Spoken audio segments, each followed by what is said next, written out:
Hello and welcome back to For the Souls podcast. I ain't gonna lie, I looked at my last YouTube video and I was like, damn girl, your papada is papadaing. Okay, if you don't know what that is, it's just this right here.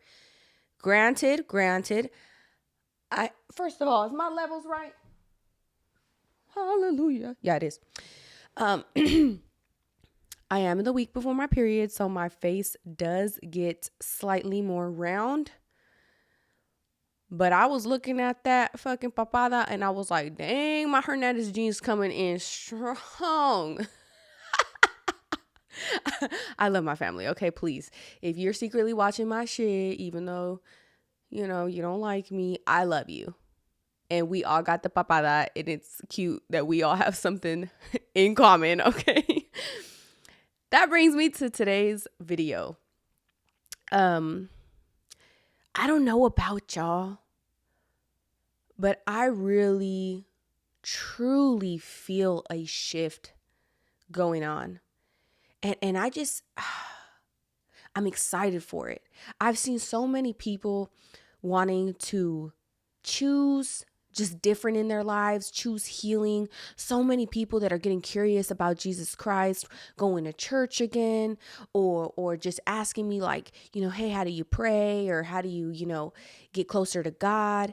And I feel like it's a season of transformation. And because I've been on this journey for 9 years, it's safe to say that I know what comes with it. And y'all know me, I don't like to sugarcoat no shit. I don't like to sit here and tell you what you want to hear. I'm going to tell you what you need to hear.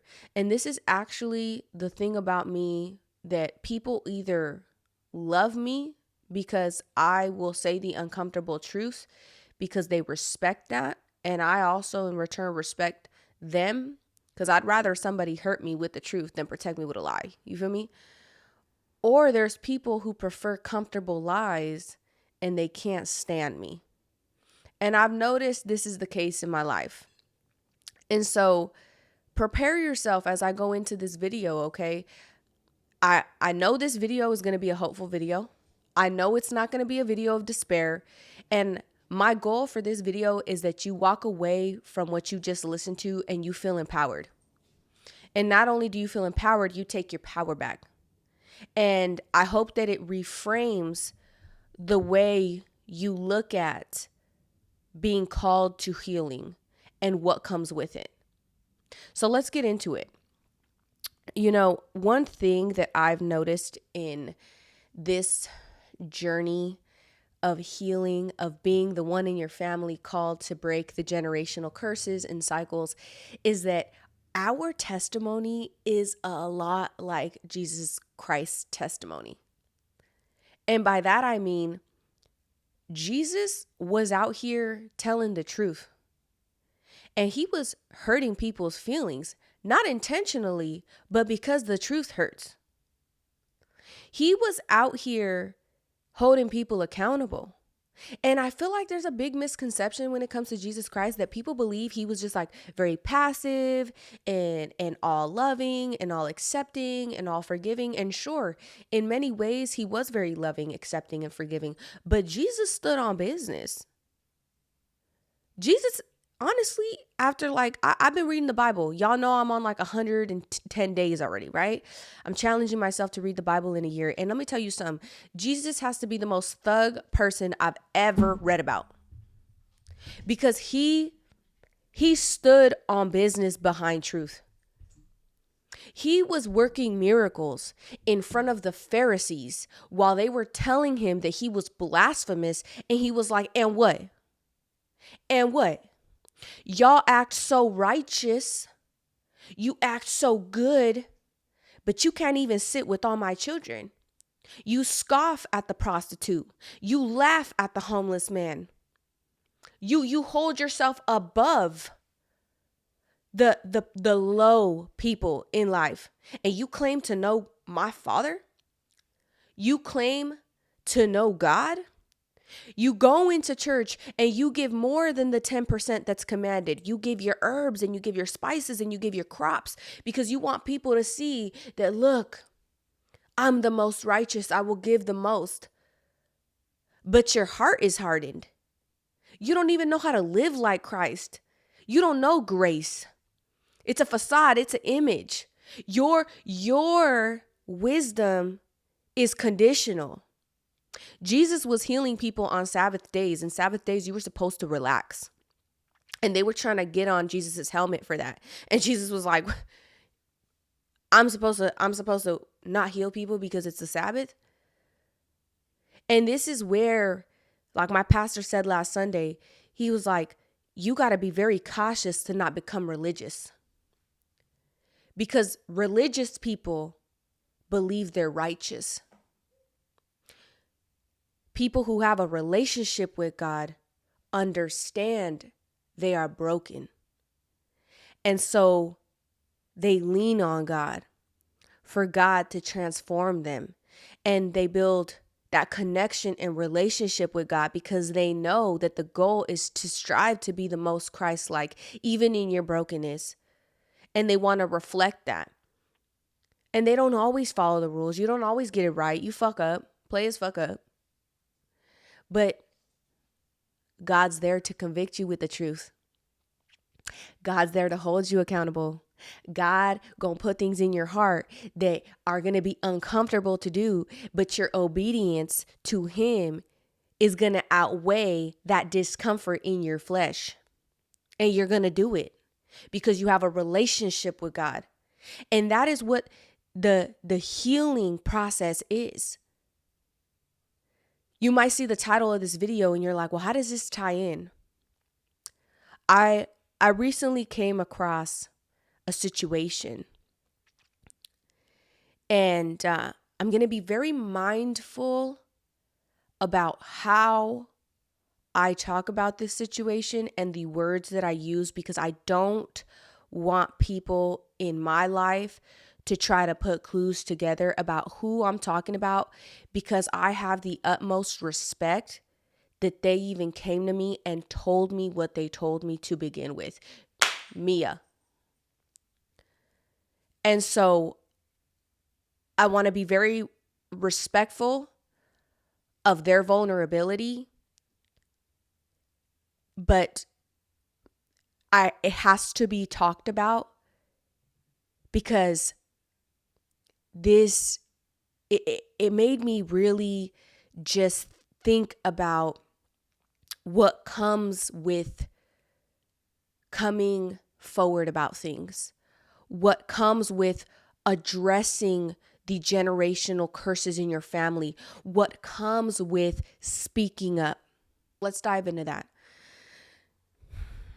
I've mentioned a little on my social media that my family is going through some shit.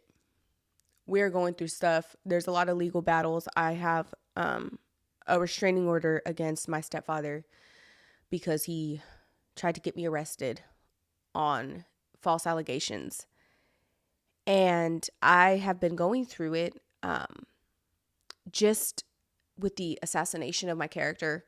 I've been going through it with the connections that I've lost with some of my siblings because of his manipulation. And, it really brought to the surface this situation that I'm going through with my stepfather. It brought to the surface a lot of things that I thought I fully healed from, feeling like the scapegoat, the black sheep in my family. But now that I'm an adult, I realize that I healed the inner child part of it. I had yet to master healing the angry adolescent side of it. And I found that going through the situation, it was bringing up a lot of those angry emotions. It was very much teenager Aimee coming back out and feeling things, right? And so I sat about this and I thought about it, and I decided to make the series about being the scapegoat and the black sheep of your family. So I made that YouTube video that dropped last Tuesday, and I had someone reach out to me that I haven't spoken to in a very long time. I'm talking about like damn near a decade. But this person and I were once very close, and this person spent a lot of time around my stepfather, around my family, around our dynamic. And this person and I ended on really bad terms. And we just, we just didn't talk. Life lifed, and they went their way, I went my way, and that's what it was. And this person reached out to me, and we got on a phone conversation, and they affirmed to me everything that they saw. And they actually remembered even things that I don't remember, things that I think my brain was trying to suppress. And not only that, they shared with me the situations that my stepfather put them in that were very wrong, that were unacceptable, that were illegal, that were traumatizing. And I was dumbfounded.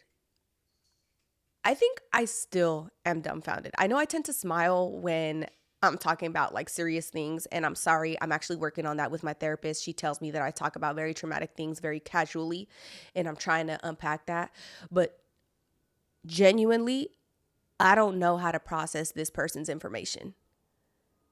It's like I'm feeling so many things at once. And I asked this person, I said, listen, would you come out and come forward about this? And I told them, like, I want you to pray on it because I know that it's asking a lot of you. And this person, was like, well, let me think about it. They ended up messaging me and letting me know that they don't think it's a good thing to come forward with the information and their experience. They don't want to get involved, and they've got a lot going on in their life, and they can't. And I will say a part of me had some hope because selfishly, I'm like, this person's testimony vindicates me. It corroborates what I've been saying. But given what this person also experienced at the hands of my stepfather, it's co-signing that things were done that shouldn't have been done. And that I'm not crazy, and that my mind might not be able to remember certain experiences, but my nervous system remembers it. And this person even remembers things. Like they told me they remembered. I can't even, I can't even say that because that would give people clues. That would give people clues to who this person was. I'm not going to say that. But they told me the details of the things that they remember, and I just was like, oh, this is the shot. This is going to be what shuts everyone up who has called me a liar, who has tried to make it seem like, no, you're the crazy one. You're the one that was abusive towards your stepfather. You're the one that gave him hell. But I deeply, deeply, deeply respect that this person is not at the place in their life to share something so damaging. And so it made me think about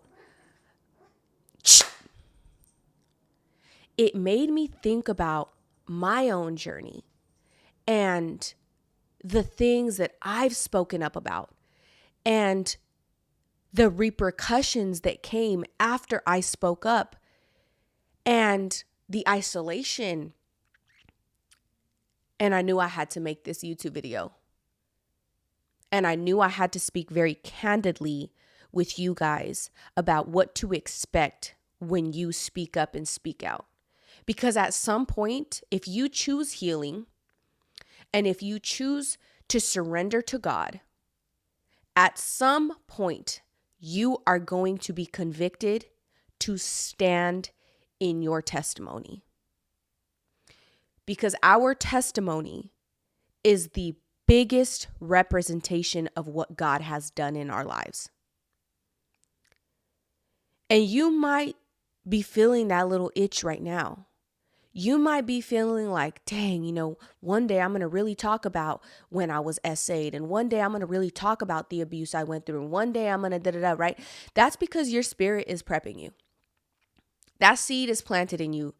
You just got to do the work, right? You're going to do the healing, you're going to do the surrender, and God's going to work in you. And that day is going to come where you finally have the strength to speak up and speak out. And you're going to be obedient to that, because at that point, you're going to see the miracles that God has worked in your life that you're not going to be able to deny. Not even the fear of what comes with speaking out is going to be able to stop you from doing it. And I know, because I lived that.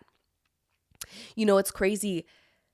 I had a mentorship program, which I've actually been praying to God if I should start that up again, because I've had quite a few people ask me like, hey, are you going to still mentor? Are you going to still mentor?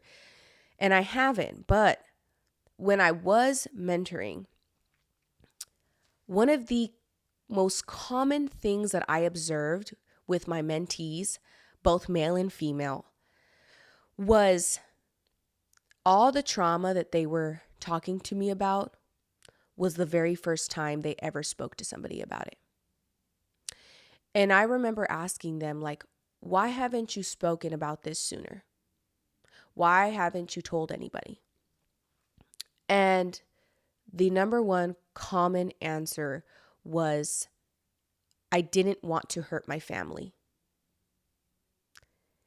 And I would feel that so much, because that was also my reason. That was also my why. I internalized things so much all of my life because I didn't want to hurt my family. I didn't want to come forward about my stepfather because I didn't want to hurt my siblings. I didn't want to hurt my mom.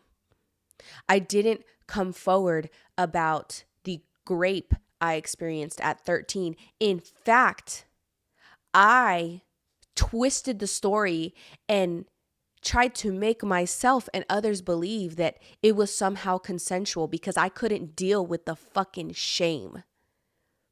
And you know where that came from in that particular situation?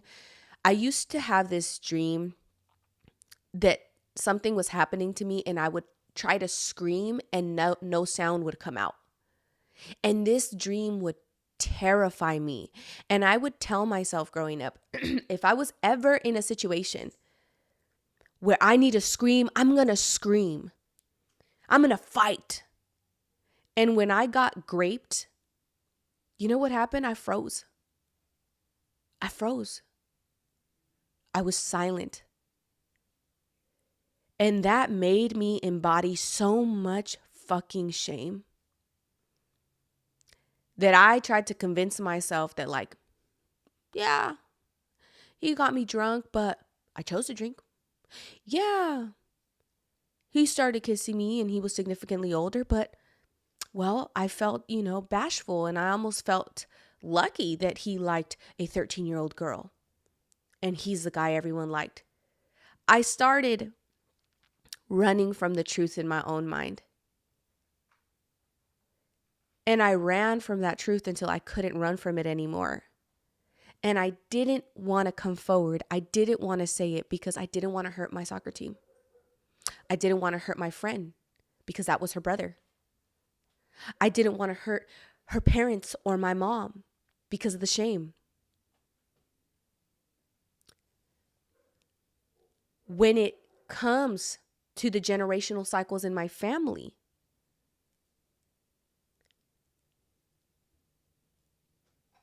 I faced them because I love my family. And there was secrets I knew that were happening in my family that I didn't come forward and say them because I didn't want our family to implode. And the people, My elders who held those same secrets held them for the same reason. It's going to ruin a family. It's going to ruin children. It's going to ruin this false peace that we all have. And you know what happened? I started to grow in Christ. I started to heal more. And I started to experience righteous anger. The anger that I would experience when I was younger and I would feel an injustice was violent anger. It was, I want to kick someone's ass. And I did. Okay. I don't run from my testimony. I would fight. And that was my way of executing justice, right? In my own fleshly understanding. But righteous anger is very different. Because with righteous anger, you have developed wisdom. So you know how to move in the flesh. You know you just can't go around kicking people's asses. You know you can't just be saying stuff just to say stuff. But something still needs to be done even in righteous anger. And so I reached a point in my healing, in my breaking of cycles, that I couldn't run from that righteous anger. I started to get pissed off. I started to get pissed off that so many of my family members were forced into silence.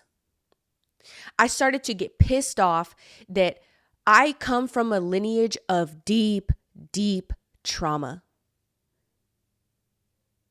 I was starting to get pissed off that none of the elders before me decided to face it. And now I feel the weight of it on my fucking shoulders. Because I don't think it's a coincidence that I went through every traumatic situation my lineage has gone through. I went through the DV. I went through the SA. I went through getting raped. I went through the abuse mentally, verbally, physically, emotionally, spiritually. I went through trying to eradicate my existence on this earth, if you know what I'm talking about. I went through the mental health disorders. I went through the worthlessness. I went through the homelessness. I went through the low self-worth. I went through all of it. And I couldn't figure out why, when I was in that suffering, I couldn't figure out what the purpose was of that until I began to heal. And I realized that I needed to go through all of those things in order to have lived the experiences that were going to give me the wisdom to heal those things in my lineage. And I was so fucking happy when I got this epiphany. I'm gonna try not to curse. I told myself I'm gonna try not to curse.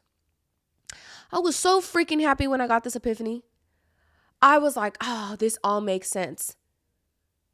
And you know, the Lord tells us, rejoice in your suffering. And I think back to God's testimony, like I was talking about earlier. God knew he was going to have to get crucified. He knew that his light was disturbing the darkness. And he knew that his death was going to expose the evil on this earth.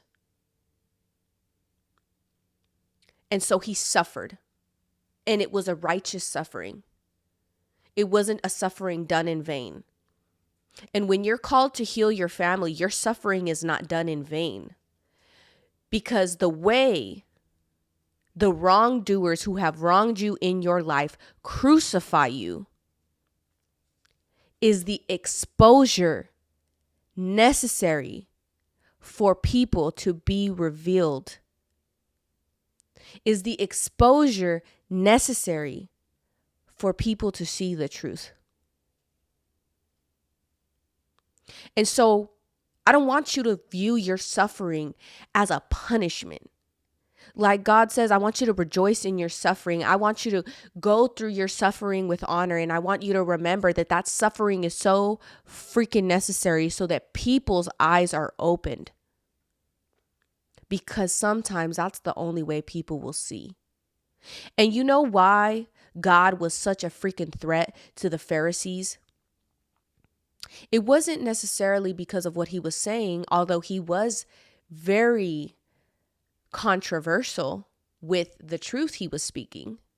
And we all know that truth makes people who aren't ready to hear it very uncomfortable. They were threatened by him because people felt him. And when you feel somebody's authenticity, when you feel their sincerity, when you feel their honesty, that is powerful. And that's why you come under so much attack when you begin to speak up and speak out. Because people feel the real. And the people who have done wrong in life but try to act righteous, the Pharisees of this earth, they can't have none of that. They fear that. That's why they attack you. Because when you speak up and you speak out, you come under attack. People are smearing your name, smearing your character, calling you crazy, trying to minimize your experiences. And that shit feels so isolating. You know how hard it is to know that you love your family so much, you're finally willing to face what everyone else before you ran from. And they blame you for bringing to light what was done in the darkness. Because light disturbs darkness. And your family has gotten so comfortable living in the fucking dark that they blame you for shining the light. And the light is the only way you can see yourself through, though. And they blame you for it. They outcast you for it. They smear you for it. They stop inviting you to parties. They stop calling you. They treat you differently. And you know that you're suffering. You know that you're suffering because you love them that much. Because your lineage matters to you so much. There's nothing you're not willing to do. And you just sit there and you hope and pray that God will work enough in their lives for them to get to the point that they understand why you speaking up and speaking out was necessary.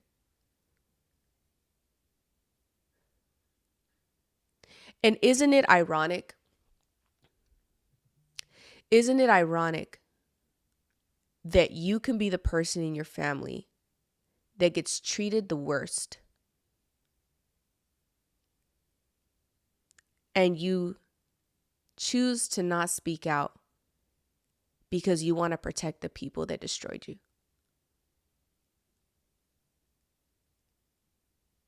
That is your heart.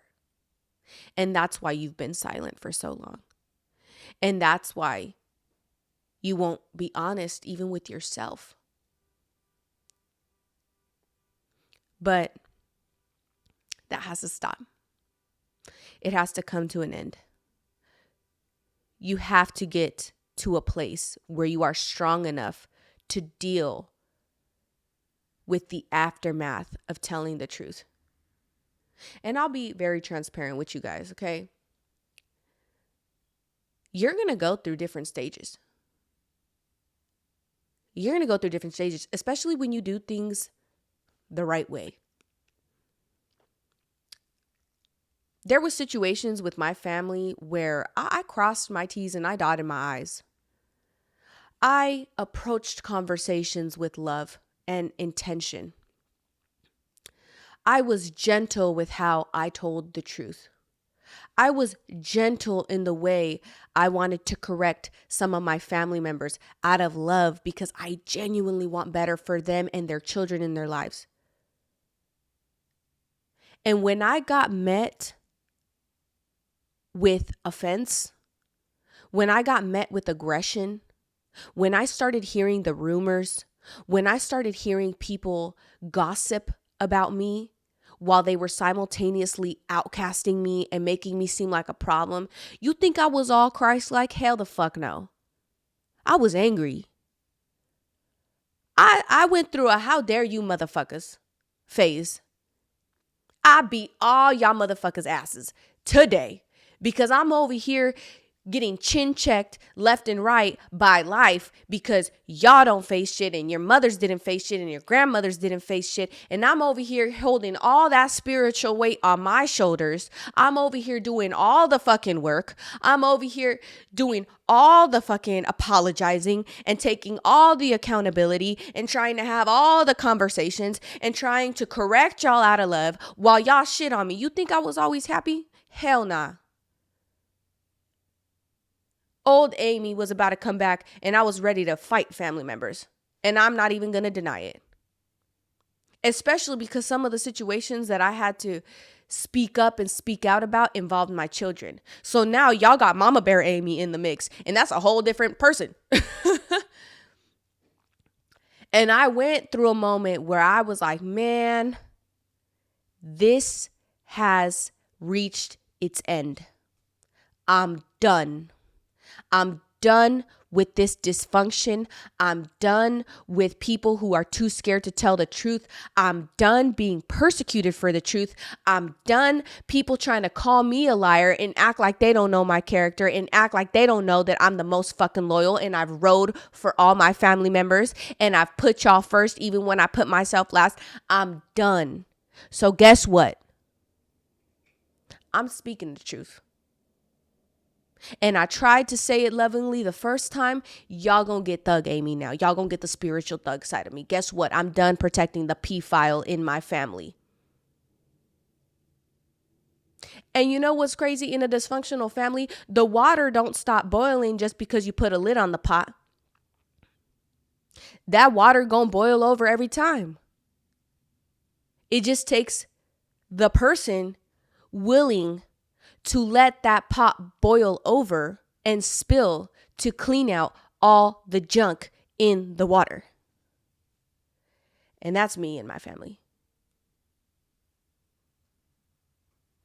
And people could blame me. People can sit here and be like, well, because of her, everything went wrong. And you know what? I actually had a cousin of mine say something along those lines. I want to quote this right. I don't have the screenshot, but I'm pretty sure I remember it almost word spot on because I couldn't believe that this is the logic of my family. She said something like, we're not mad Amy told the truth. We're mad that she hurt her family to do it. I didn't hurt y'all. The truth is what inflicted the pain. It wasn't the messenger who inflicted the pain. The truth is the pain. And it was crazy for me to realize that like that mentality is exactly why people who go through shit in their families never come forward and say anything. This is exactly why people in family will protect the P-file in their family over the victim. Because the problem isn't that the P-file violated a child. The problem is that the child got old enough to recognize that that was wrong and they spoke up and they spoke out, and that false peace and fake harmony everybody had imploded. But this implosion was inevitable because when a foundation is built on nothing, when a foundation is built on eggshells, that shit is bound to break.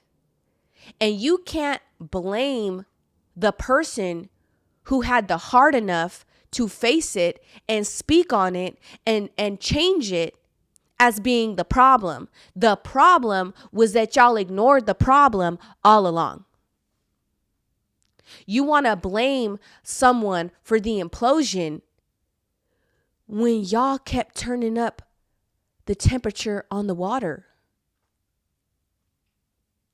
Every time you guys avoided an uncomfortable conversation, every time y'all swept something under the rug, every time you blamed a truth teller, every time you lied, every time you were passive aggressive, every time you couldn't handle healthy conflict and reconciliation, every time you couldn't apologize, every time you couldn't be accountable, you turned that temperature up on that boiling pot.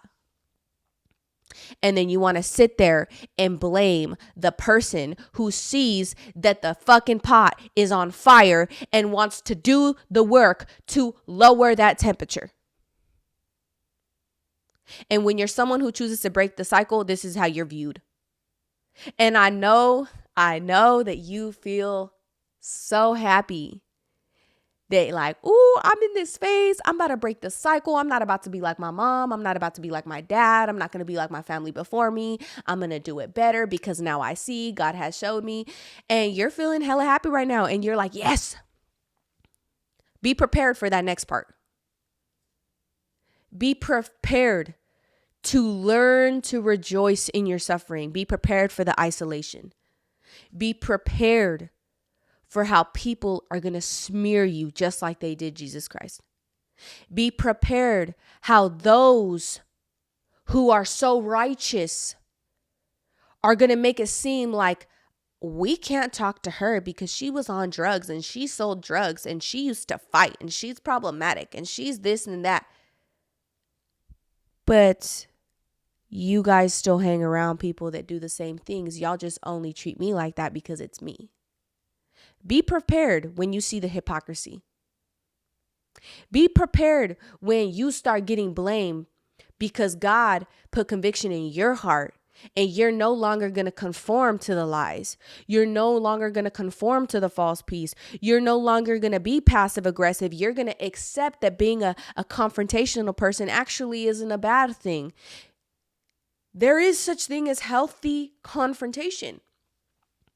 But a lot of us were raised in families where you sweep shit under the rug. You don't address nothing. You don't talk to nobody about nothing. Y'all fought yesterday. They told you they wanted to kill you. They might have punched you in your face. Guess what? Y'all about to drink tomorrow, get faded, not talk about what happened, and everything's going to be fine and dandy. Even though this person said the worst shit to you. That doesn't work. Somewhere, someone along the line is going to look at the system and be like, oh no. Oh, no. This shit here is not right. And they're going to look at their children and they're going to look at the family they come from and they're going to look at the dysfunction and they're going to be like, ooh, no. Absolutely the fuck not. Not for my kids. Not for mine. And if you're the person who's doing all the healing in your family, that person is you. You're the one chosen. You're the one chosen to be the sacrificial lamb. You're the one chosen to get crucified. And they're going to crucify you. And you pick up your cross and you bear it. Just like Jesus did. I remember being in the pits of like, I can't believe my family is moving like this with me. And I have one particular cousin, right? That she's like, whoa, hold on. This ain't right. The way they're being towards you, this ain't right. And so she started to kind of defend me. They done persecuted her too. And it made me think of the disciples. The disciples got persecuted for standing with Jesus. At the end of the day, it was only God and like 10 people. That ain't shit. And I could tell you right now, the way God has reevaluated my circle, I got about 10 people too. And that's it. No more. I might even got less. Let me count it.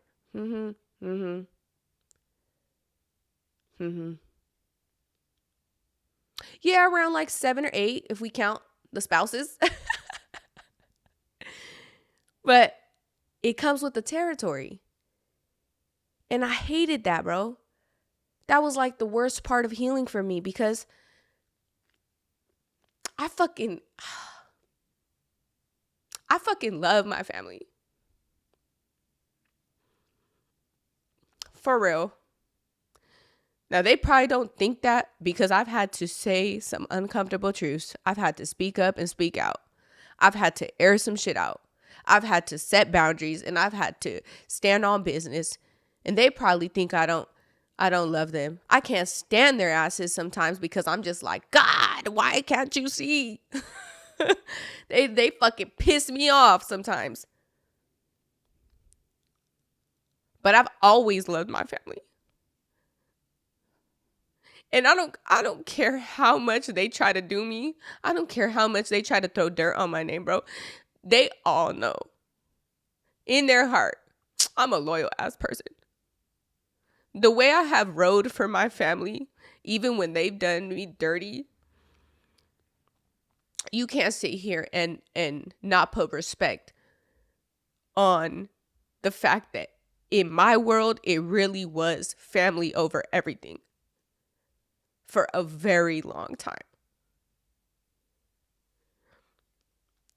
And despite the waves in the water that I've caused because I spoke up and spoke out,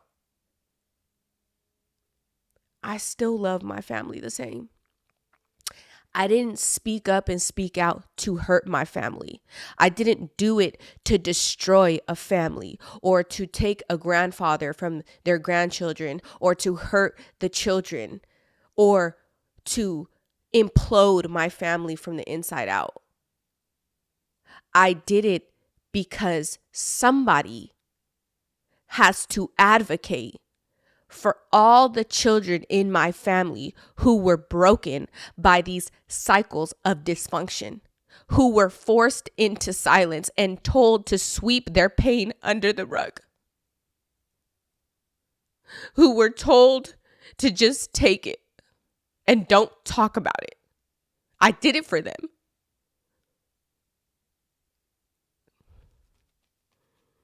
And if that makes me a bad person, if that makes me a shitty family member, if that makes me whatever the fuck is said about me, then so fucking be it. I rejoice in my suffering. I rejoice in this position God put me in. I rejoice in being the one that has the heart enough to do the hard things. I rejoice in being the truth teller. I rejoice in being built like that. And nobody can take that shit from me. And sure, I'll give it to you guys. Because I have a feeling some people still watch my shit. I'll give it to you that maybe in my righteous anger moment, when I was really pissed off, maybe I could have been a lot nicer with how I said certain things. But I'm human. I'm human. You can only beat a person down so much. You can only blame them for things that they did not cause so much. You can only lie about a situation and misconstrue the truth and what really happened so much. You can only outcast somebody who's done nothing wrong so much until that person loses it. I will say, though, that moment that I had righteous anger and I lost it a little bit, it did teach me the power of silence. Because trust me, y'all, I'm very self-aware. I know when I fuck up. That's a lot of the reason why a lot of y'all have gotten apologies from me, even though y'all have never apologized to me for the shit that you've done. It's because I know how to be accountable. I know how to reflect and be like, I may, homegirl, that might have not been the right approach. And I know how to be accountable for it. And I know how to fix it because I don't like making the same mistake twice. And I will say when it comes to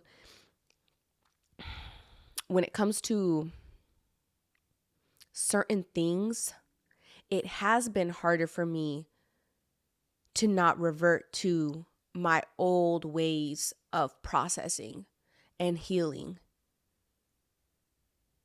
But that's life, man.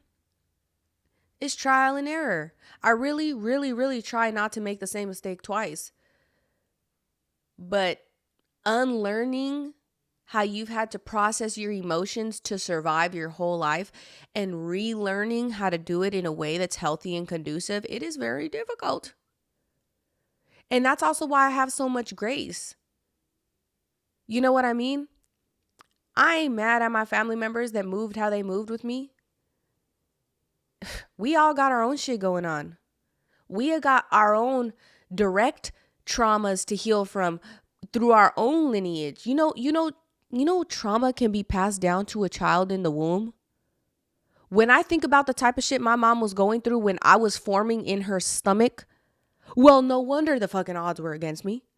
When I think about the trauma my mom was experiencing when she was in her mother's womb, well, no wonder we had the odds against us.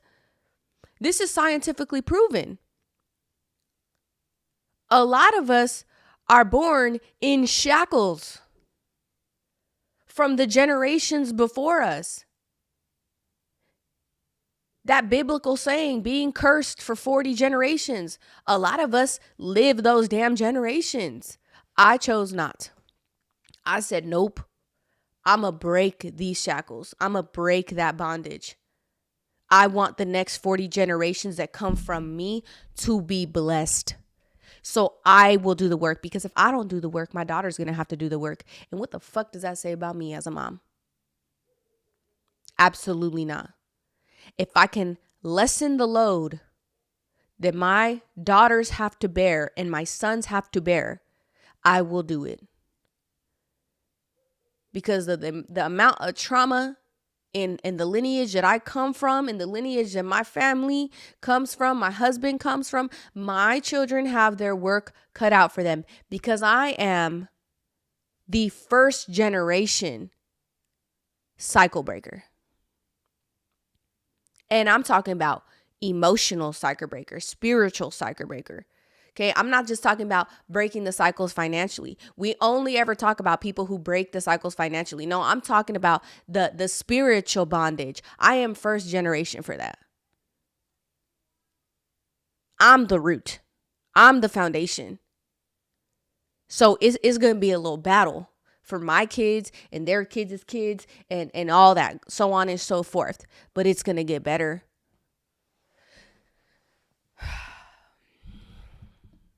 I feel like that was the Holy Spirit talking to me like this whole time.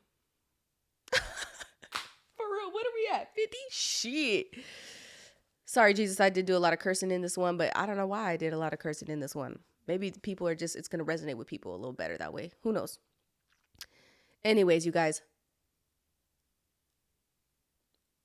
I just wanted to give you a realistic look of what it would look like when you do choose to speak up and speak out. And I want you guys to be mentally prepared for that. And I want you guys to know that you are doing good. Even though it's going to come with hard times, even though it's going to come with isolation, even though it's going to come with the smear campaigns, even though it's going to come with you getting crucified, you are doing good, and it's worth it. It's worth it. The peace that you have is worth it. Understanding that you broke it for your children is worth it. The way you show up as a wife, it's worth it. The way you get yourself through within yourself, it's worth it. The strength that you receive mentally, spiritually, emotionally, physically, it's worth it. The suffering, although when you're going through the thick of it, it feels like hell. One thing I did when I was going through it, right? One thing I reminded myself of is like, this ain't shit compared to what Jesus went through. And I'm sitting here crying about how unfair my life is. They were stoning my father. whipping him with thorns. His disciples got boiled alive, hung upside down, stoned. And I'm over here crying because my family's not being nice to me and they're leaving me out of everything. And my stepfather convinces everybody I'm a horrible person. How pathetic. Get it together. If you was living in Old Testament, you'd be boiling right now in that damn boiling water you've been talking about this whole damn episode. You'd be crucified upside down. You'd be getting whipped in the street, booty cheeks hanging out. You're fine. You're fine. And I know some psychologists be like, well, don't minimize your trauma. Nah, fuck that shit, okay? Fuck that shit. You know I'm very much a pick yourself up by the bootstraps kind of person. Sorry. Some people don't like it. I like it. That's how I got through life. So guess what? Have a little moment. Cry. Cry when you need to cry. Be angry when you need to be angry. Feel the unfairness when you need to feel the unfairness. And then say, fuck it. We ball. Because if my God could go through the worst shit, I can go through this. If my God could pick up and bear his cross when he is bleeding out, intestines hanging out, I can take these people who are hurting my feelings. Okay? And if you haven't gotten to the place in your life that you're ready to speak up and speak out, I hope that now that you've reached the end of this video, you're ready. I love you. God bless.